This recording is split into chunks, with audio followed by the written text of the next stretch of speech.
أعوذ بالله من الشيطان الرجيم. واعلموا أنما غنمتم من شيء فأن لله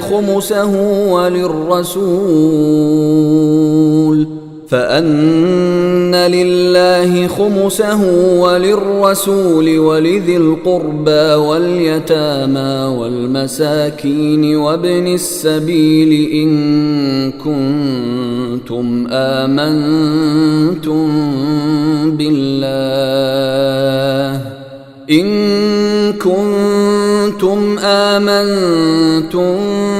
بالله وما أنزلنا على عبدنا يوم الفرقان يوم التقى الجمعان والله على كل شيء قدير.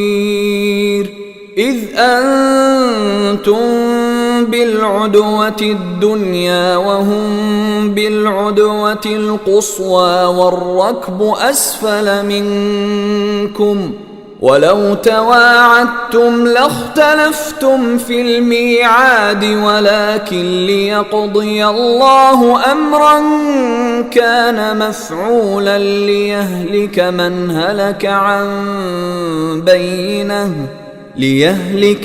هلك عن بينة ويحيى من حي عن بينة وإن الله لسميع عليم.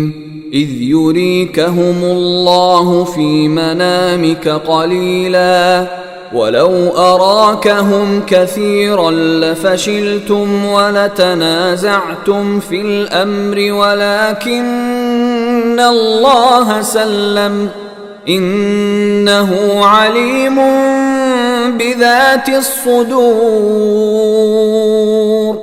وإذ يريكموهم إذ التقيتم في أعينكم قليلا ويقللكم في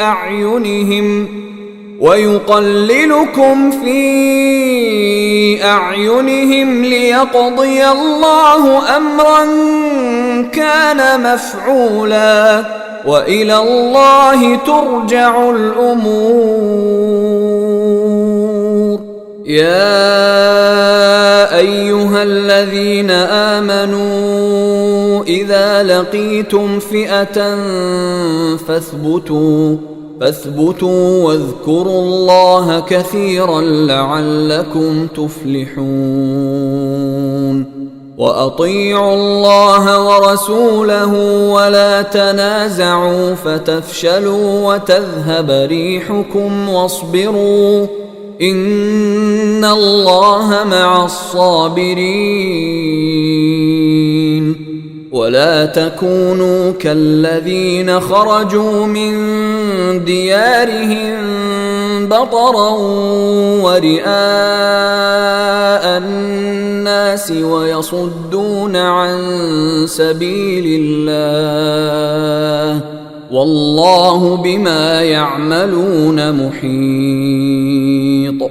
وإذ زين لهم الشيطان أعمالهم وقال لا غالب لكم اليوم من الناس وإني جار لكم فلما تراءت الفئتان نكص على عقبيه وقال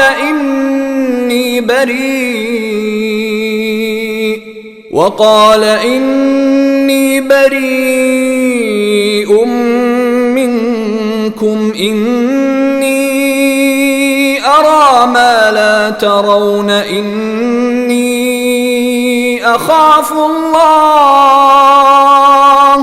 والله شديد العقاب.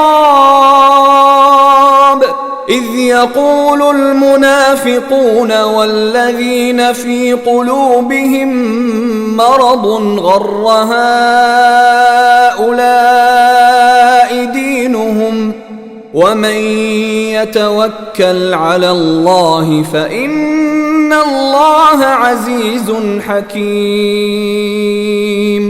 ولو ترى إذ يتوفى الذين كفروا الملائكة يضربون وجوههم وأدبارهم وذوقوا عذاب الحريق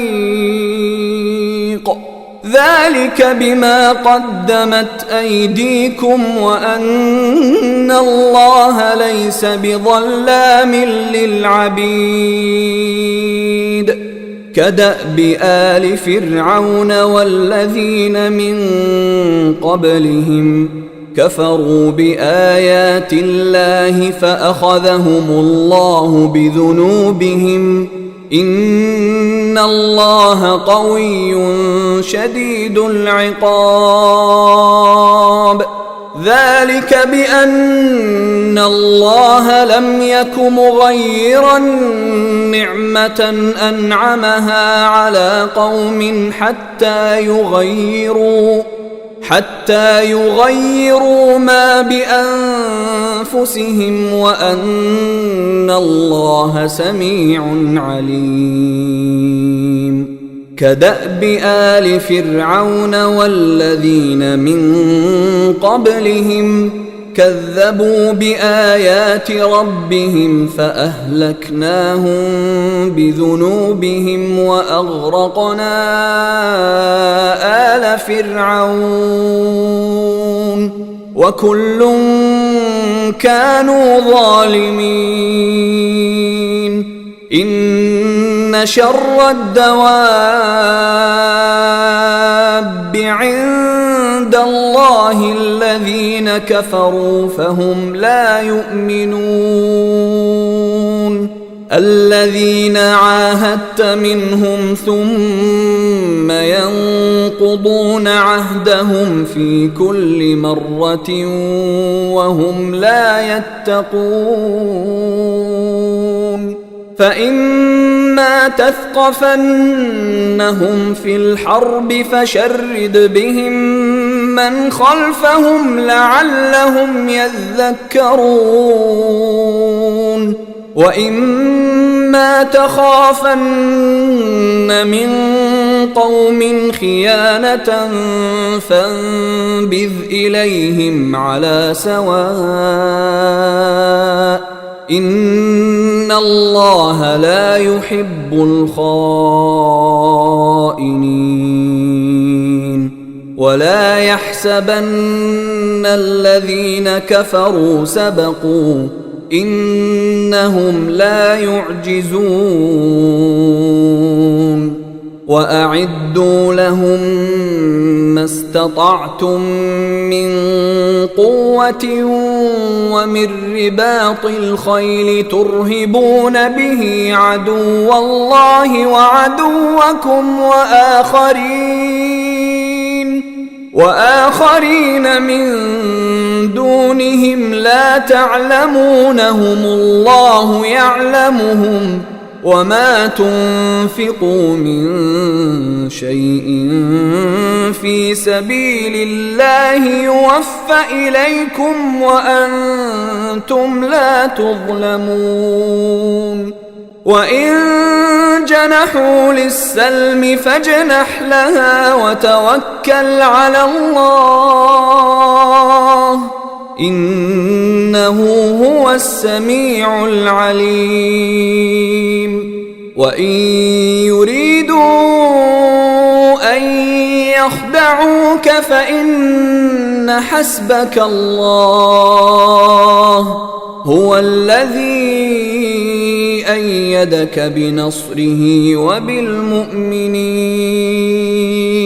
وألف بين قلوبهم لو أنفقت ما في الأرض جميعا ما ألفت بين قلوبهم ولكن الله ألف بينهم إنه عزيز حكيم. يا أيها النبي حسبك الله ومن اتبعك من المؤمنين. يا أيها النبي حرض المؤمنين على القتال إن يكن منكم 20 صابرون يغلبوا 200 وإن يكن منكم 100 يغلبوا 1000 من الذين كفروا بأنهم قوم لا يفقهون. الآن خفف الله عنكم وعلم أن فيكم ضعفا فإن يكن منكم 100 صابرة يغلبوا 200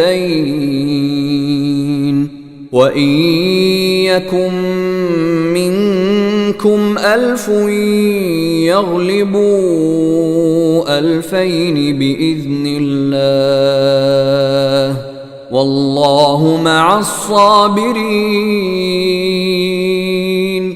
ما كان لنبي أن يكون له أسرى حتى يثخن في الأرض تريدون عرض الدنيا والله يريد الآخرة والله عزيز حكيم. لولا كتاب من الله سبق لمسكم فيما أخذتم عذاب عظيم. فكلوا مما غنمتم حلالا طيبا واتقوا الله إن الله غفور رحيم. يا أيها النبي قل لمن في أيديكم من الأسرى إن يعلم الله في قلوبكم خيرا يؤتكم خيرا مما أخذ منكم ويغفر لكم والله غفور رحيم. وإن يريدوا خيانتك فقد خانوا الله من قبل فأمكن منهم والله عليم حكيم. إن الذين آمنوا وهاجروا وجاهدوا بأموالهم وأنفسهم في سبيل الله والذين آووا ونصروا أولئك بعضهم أولياء بعض والذين آمنوا ولم يهاجروا ما لكم من ولايتهم من شيء حتى يهاجروا. وإن استنصروكم في الدين فعليكم النصر إلا على قوم بينكم وبينهم ميثاق والله بما تعملون بصير. والذين كفروا بعضهم أولياء بعض إلا تفعلوه تكن فتنة في الأرض وفساد كبير. والذين آمنوا وهاجروا وجاهدوا في سبيل الله والذين آووا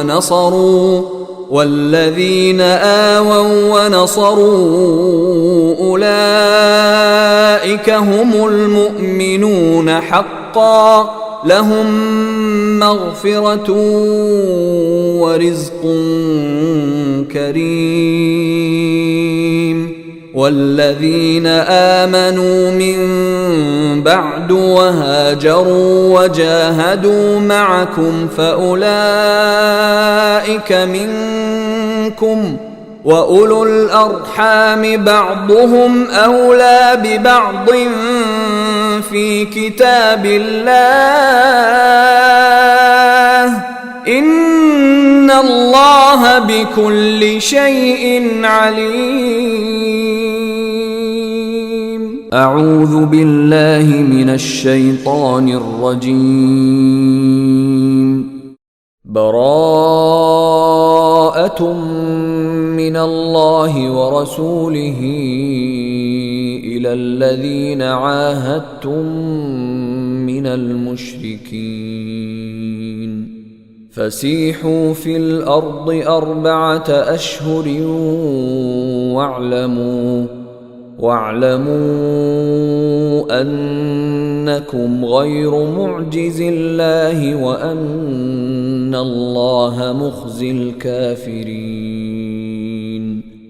وأذان من الله ورسوله إلى الناس يوم الحج الأكبر أن الله بريء من المشركين ورسوله فإن تبتم فهو خير لكم وإن توليتم فاعلموا أنكم غير معجز الله وبشر الذين كفروا بعذاب أليم.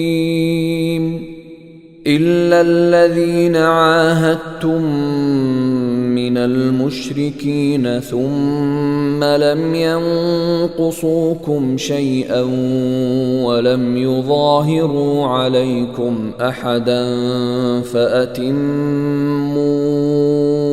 إليهم عهدهم إلى مدتهم إن الله يحب المتقين.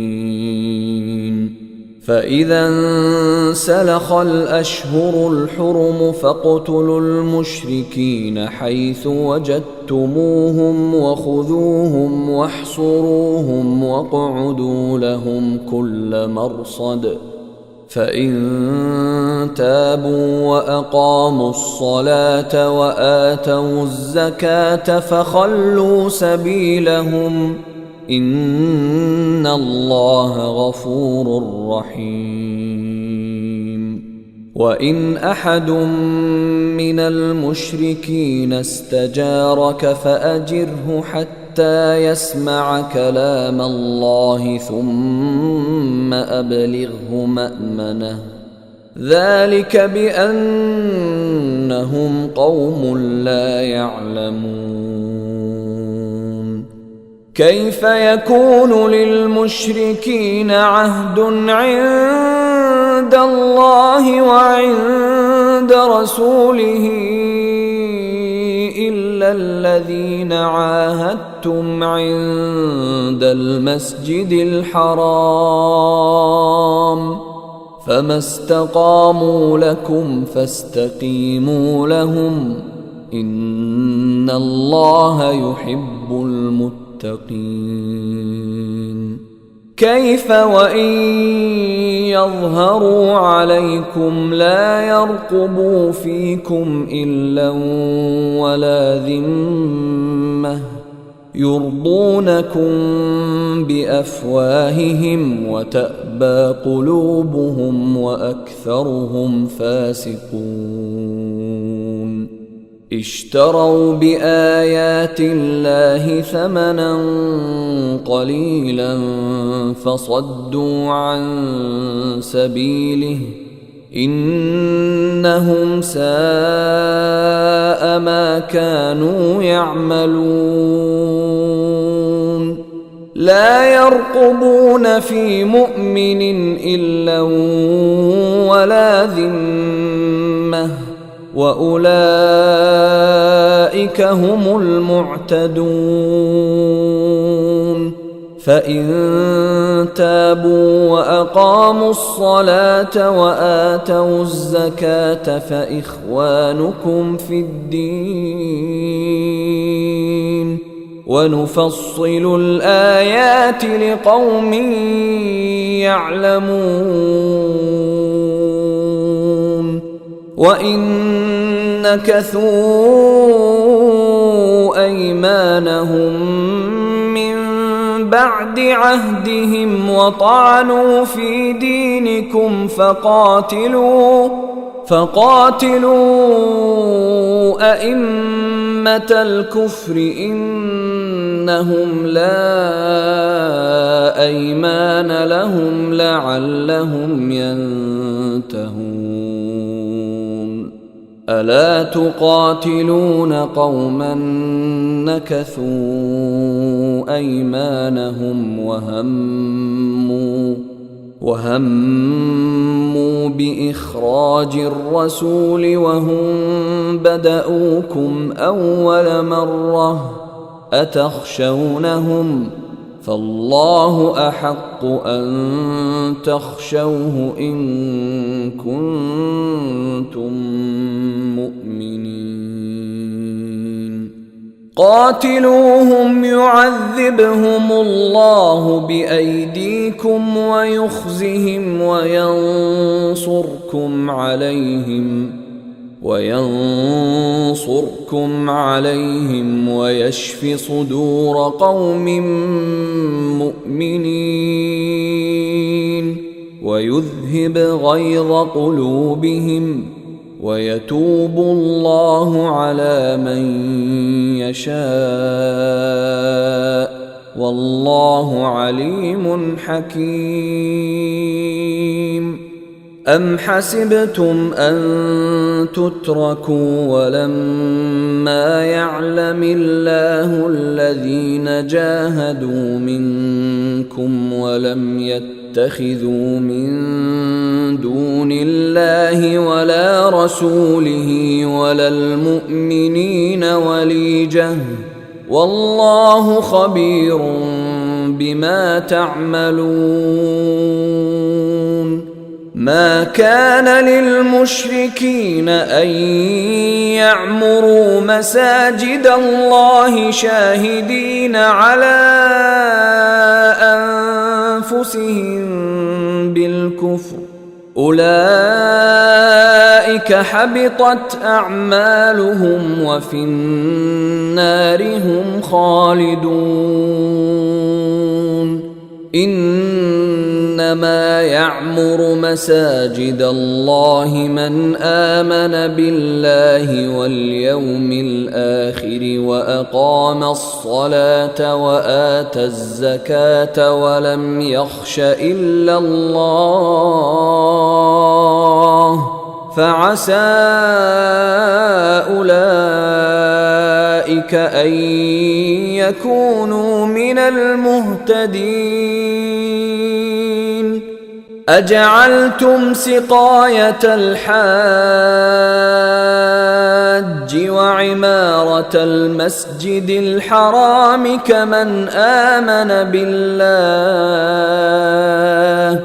كمن آمن بالله واليوم الآخر وجاهد في سبيل الله لا يستوون عند الله والله لا يهدي القوم الظالمين الذين آمنوا وهاجروا وجاهدوا في سبيل الله بأموالهم وأنفسهم أعظم درجة عند الله وأولئك هم الفائزون يبشرهم ربهم برحمة منه ورضوان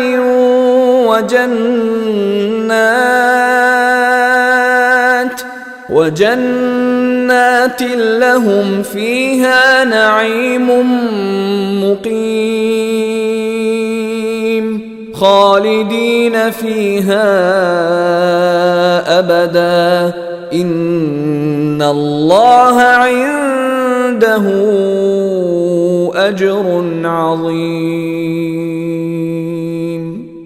يا أيها الذين آمنوا لا تتخذوا آباءكم وإخوانكم أولياء إن استحبوا الكفر على الإيمان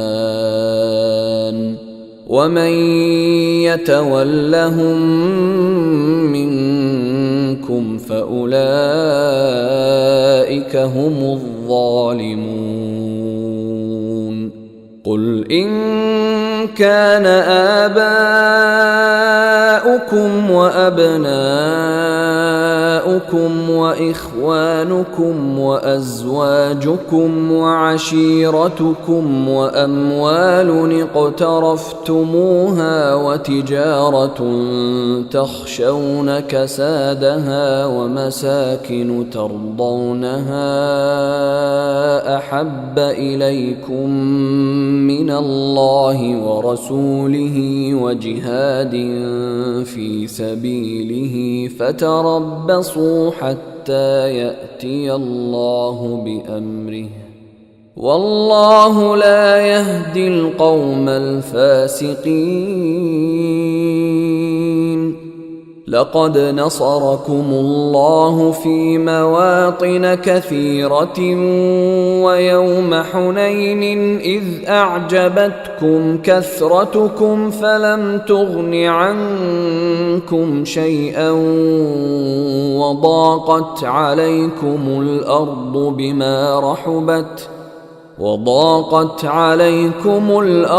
بما رحبت ثم وليتم مدبرين.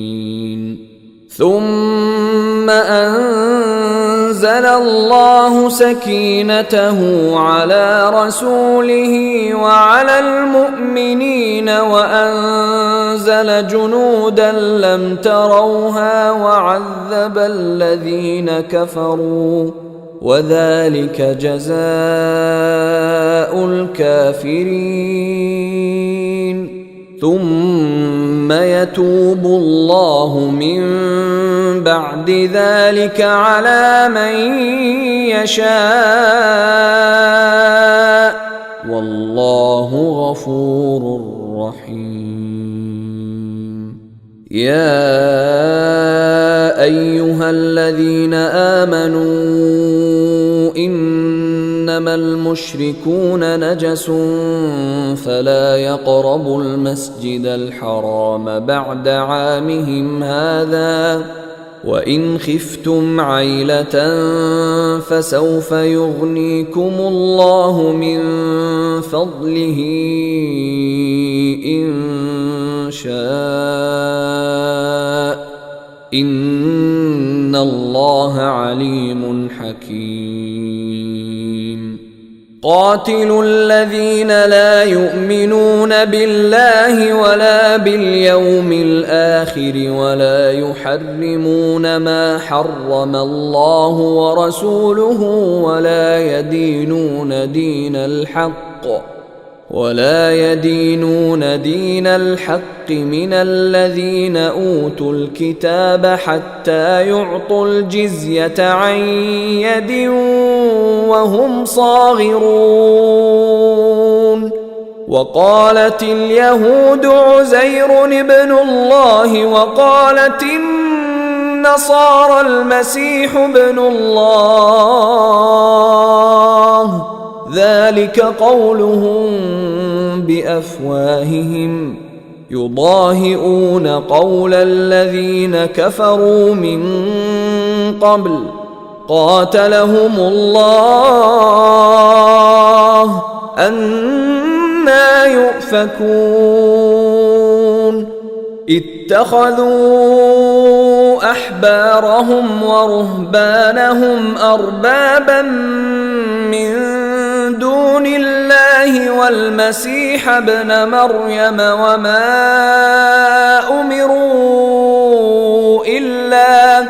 وما أمروا إلا ليعبدوا إلها واحدا لا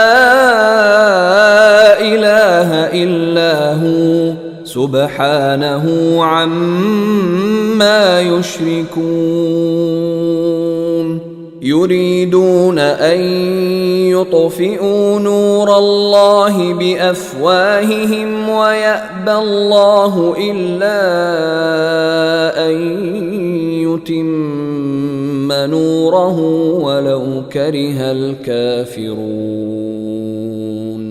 هو الذي أرسل رسوله بالهدى ودين الحق ليظهره على الدين كله ولو كره المشركون يا أيها الذين آمنوا إن كثيرا من الأحبار والرهبان ليأكلون أموال الناس بالباطل ويصدون عن سبيل الله والذين يكنزون الذهب والفضة ولا ينفقونها في سبيل الله فبشرهم بعذاب أليم يوم يحمى عليها في نار جهنم فتكوى بها جباههم وجنوبهم وظهورهم هذا ما كنزتم لأنفسكم فذوقوا ما كنتم تكنزون إن عدة الشهور عند الله 12 شهرا في كتاب الله يوم خلق السماوات والأرض منها 4 حرم ذلك الدين القيم فلا تظلموا فيهن أنفسكم وقاتلوا المشركين كافة كما يقاتلونكم كافة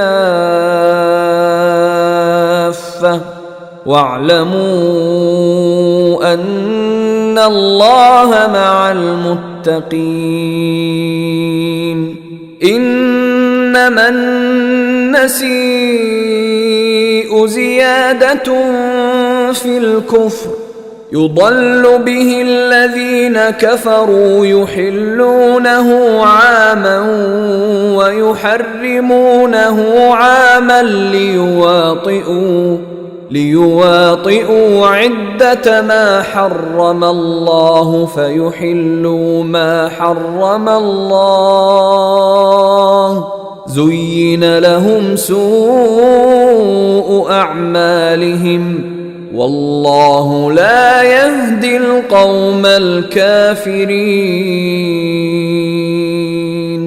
يا أيها الذين آمنوا ما لكم إذا قيل لكم انفروا في سبيل الله اثاقلتم إلى الأرض أرضيتم بالحياة الدنيا من الآخرة فما متاع الحياة الدنيا في الآخرة إلا قليل إلا تنفروا يعذبكم عذابا أليما ويستبدل قوما غيركم ولا تضروه شيئا والله على كل شيء قدير. إلا تنصروه فقد نصره الله إذ أخرجه الذين كفروا ثاني اثنين إذ هما في الغار إذ يقول لصاحبه لا تحزن إن الله معنا فأنزل الله سكينته عليه وأيده بجنود لم تروها وجعل كلمة الذين كفروا السفلى وكلمة الله هي العليا والله عزيز حكيم. انفروا خفافا وثقالا وجاهدوا بأموالكم وأنفسكم في سبيل الله ذلكم خير لكم إن كنتم تعلمون. لو كان عرضا قريبا وسفرا قاصدا لاتبعوك ولكن بعدت عليهم الشقة وسيحلفون بالله لو استطعنا لخرجنا معكم يهلكون أنفسهم والله يعلم إنهم لكاذبون. عفى الله عنك لم أذنت لهم حتى يتبين لك الذين صدقوا وتعلم الكاذبين. لا يستأذنك الذين يؤمنون بالله واليوم الآخر أن يجاهدوا بأموالهم وأنفسهم والله عليم بالمتقين. إنما يستأذنك الذين لا يؤمنون بالله واليوم الآخر وارتابت قلوبهم فهم في ريبهم يترددون. ولو أرادوا الخروج لأعدوا له عدة ولكن كره الله بعاثهم فثبطهم وقيل اقعدوا مع القاعدين. لو خرجوا فيكم ما زادوكم إلا خبالا ولأوضعوا خلالكم يبغونكم الفتنة وفيكم سماعون لهم والله عليم بالظالمين. لقد ابتغوا الفتنة من قبل وقلبوا لك الأمور حتى جاء الحق وظهر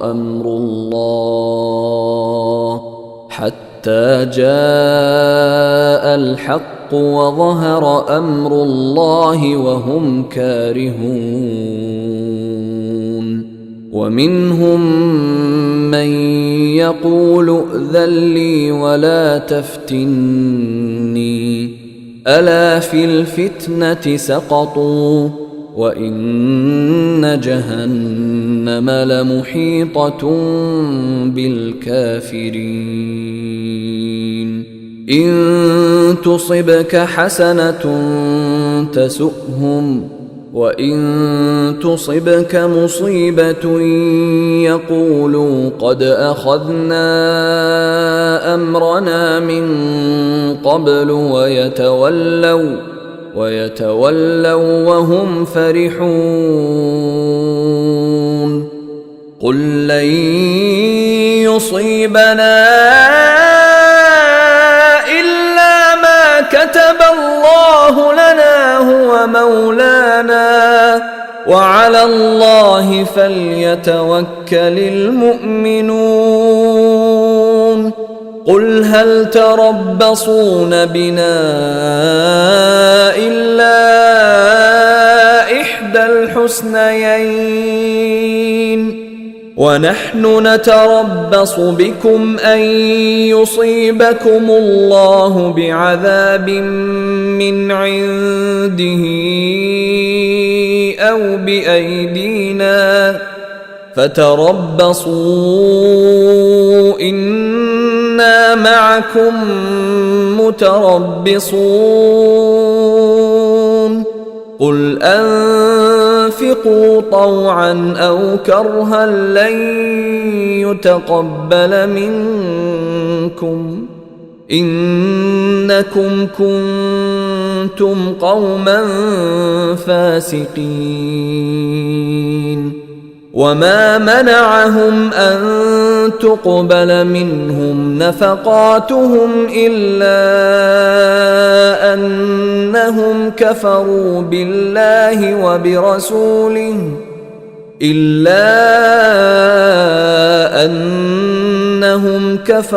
بالله وبرسوله ولا يأتون الصلاة إلا وهم كسالى ولا ينفقون إلا وهم كارهون فلا تعجبك أموالهم ولا أولادهم إنما يريد الله ليعذبهم بها في الحياة الدنيا وتزهق أنفسهم وهم كافرون ويحلفون بالله إنهم لمنكم وما هم منكم ولكنهم قوم يفرقون لو يجدون ملجأ أو مغارات أو مدخلا لولوا إليه وهم يجمحون ومنهم من يلمزك في الصدقات فإن أعطوا منها رضوا وإن لم يعطوا منها إذا هم يسخطون ولو أنهم رضوا ما آتاهم الله ورسوله وقالوا حسبنا الله سيؤتينا الله من فضله ورسوله إنا إلى الله راغبون إنما الصدقات للفقراء والمساكين والعاملين عليها والمؤلفة قلوبهم وفي الرقاب والغارمين وفي سبيل الله وابن السبيل فريضة من الله والله عليم حكيم ومنهم الذين يؤذون النبي ويقولون هو أذن قل أذن خير لكم يؤمن بالله ويؤمن للمؤمنين ورحمة للذين آمنوا منكم والذين يؤذون رسول الله لهم عذاب أليم يحلفون بالله لكم ليرضوكم والله ورسوله أحق أن يرضوه إن كانوا مؤمنين ألم يعلموا أنه من يحادد الله ورسوله فأن له نار جهنم خالدا فيها ذلك الخزي العظيم. يحذر المنافقون أن تنزل عليهم سورة تنبئهم بما في قلوبهم قل استهزئوا إن الله مخرج ما تحذرون ولئن سألتهم ليقولن إنما كنا نخوض ونلعب قل أبالله وآياته ورسوله كنتم تستهزئون لا تعتذروا قد كفرتم بعد إيمانكم إن نعف عن طائفة منكم نعذب طائفة بأنهم كانوا مجرمين. المنافقون والمنافقات بعضهم من بعض يأمرون بالمنكر وينهون عن المعروف ويقبضون أيديهم نسوا الله فنسيهم إن المنافقين هم الفاسقون. وعد الله المنافقين والمنافقات والكفار نار جهنم خالدين فيها هي حسبهم ولعنهم الله ولهم عذاب مقيم. كالذين من قبلكم كانوا أشد منكم قوة وأكثر أموالا وأولادا فاستمتعوا بخلاقهم فاستمتعتم بخلاقكم كما استمتع الذين من قبلكم بخلاقهم وخضتم كالذي خاضوا أولئك حبطت أعمالهم في الدنيا والآخرة وأولئك هم الخاسرون. ألم يأتهم نبأ الذين من قبلهم قوم نوح وعاد وثمود وقوم إبراهيم وأصحاب مدين والمؤتفكات أتتهم رسلهم بالبينات فما كان الله ليظلمهم ولكن كانوا أنفسهم يظلمون. والمؤمنون والمؤمنات بعضهم أولياء بعض يأمرون بالمعروف وينهون عن المنكر ويقيمون الصلاة ويؤتون الزكاة ويطيعون الله ورسوله أولئك سيرحمهم الله إن الله عزيز حكيم.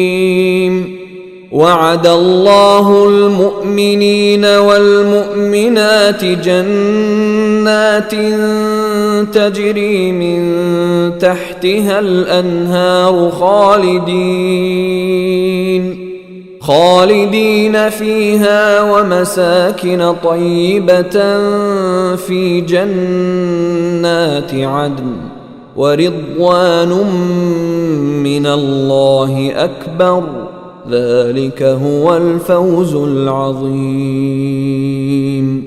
يا أيها النبي جاهد الكفار والمنافقين واغلظ عليهم، ومأواهم جهنم وبئس المصير. يحلفون بالله ما قالوا ولقد قالوا كلمة الكفر وكفروا بعد إسلامهم وهموا بما لم ينالوا، وما نقموا إلا أن أغناهم الله ورسوله من فضله، فإن يتوبوا يك خيرا لهم، وإن يتولوا يعذبهم الله عذابا أليما في الدنيا والآخرة، وما لهم في الأرض من ولي ولا نصير. ومنهم من عاهد الله لئن آتانا من فضله لنصدقن ولنكونن من الصالحين. فلما آتاهم من فضله بخلوا به وتولوا وهم معرضون، فأعقبهم نفاقا في قلوبهم إلى يوم يلقونه بما أخلفوا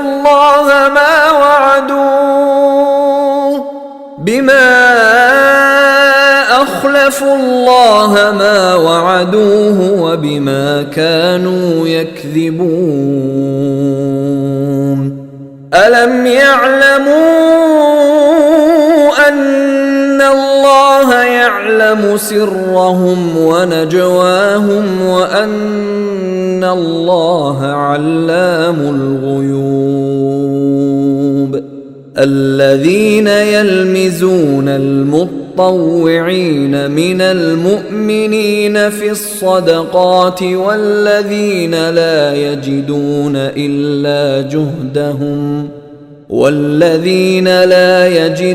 إلا جهدهم فيسخرون منهم سخر الله منهم ولهم عذاب أليم.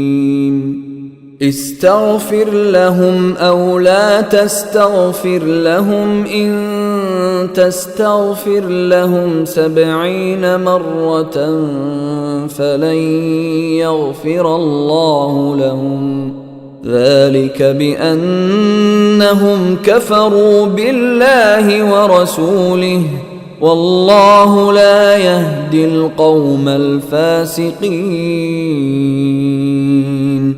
فرح المخلفون بمقعدهم خلاف رسول الله وكرهوا أن يجاهدوا بأموالهم وأنفسهم في سبيل الله وقالوا لا تنفروا في الحر، قل نار جهنم أشد حرا لو كانوا يفقهون. فليضحكوا قليلا وليبكوا كثيرا جزاء بما كانوا يكسبون. فإن رجعك الله إلى طائفة منهم فاستأذنوك للخروج فقل لن تخرجوا معي أبدا ولن تقاتلوا معي عدوا إنكم رضيتم بالقعود أول مرة فاقعدوا مع الخالفين ولا تصل على أحد منهم مات أبدا ولا تقم على قبره إنهم كفروا بالله ورسوله وماتوا وهم فاسقون ولا تعجبك أموالهم وأولادهم إنما يريد الله أن يعذبهم بها في الدنيا وتزهق أنفسهم وهم كافرون وإذا